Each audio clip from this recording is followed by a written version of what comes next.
Chelsea 5, Morecambe 0. Standard result, first win of the year, and we're on to the next round. And I really hope we take this competition seriously. I'm still annoyed about the Carabao Cup. Some people will blame the manager for the team we picked, but I'm going to be honest with you.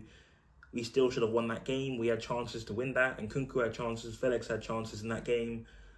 And to be fair, we lost because of mistakes and an own goal. So really, we kind of gave them the game. And now they're on their way to a final. And yeah, hopefully they get it. I really hope Newcastle go on to win that competition. Good luck to them. They really deserve it.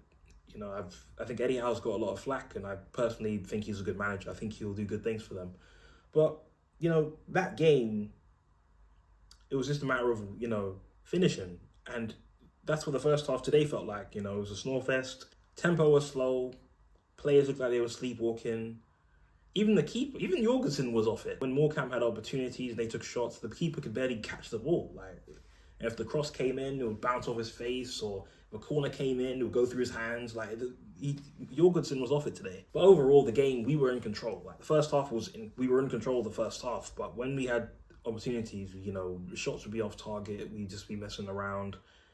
And I was like, oh, don't make it a long game. Like, we're half an hour in, and we're 20 minutes in, and it's still 0-0. We win a penalty, luckily, and then Nkunku misses it.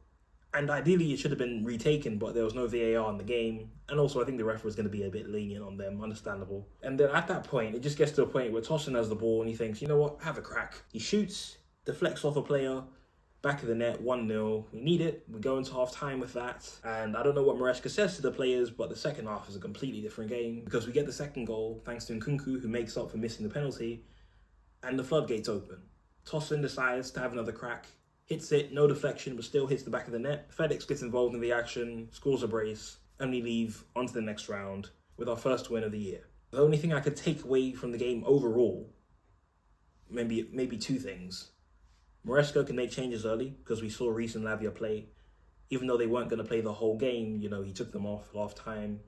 He took off Pedro Neto as well. He wasn't playing well today, but he took him off at half time. So that does show, you know, Maresca can take action. So if anything happens on Tuesday that shouldn't happen in the first half, he can take action. So hopefully he does that. And, you know, hopefully we take this, I really hope we take this cup competition seriously. And yeah, not really anything else to take away from this game, but yeah, we need to get back to winning ways in the league. Newcastle are a point behind us. They're back in form. City are going to be back in form. They're not going to drop any more points. This is the time of the year where they start to go on a run, so I don't think they're going to win the league. However, they could still get top 4, which is why we need to try and finish as high in the top 4 as possible, because City will get top 4, in my opinion. They'll get top 4. So we need to be alert.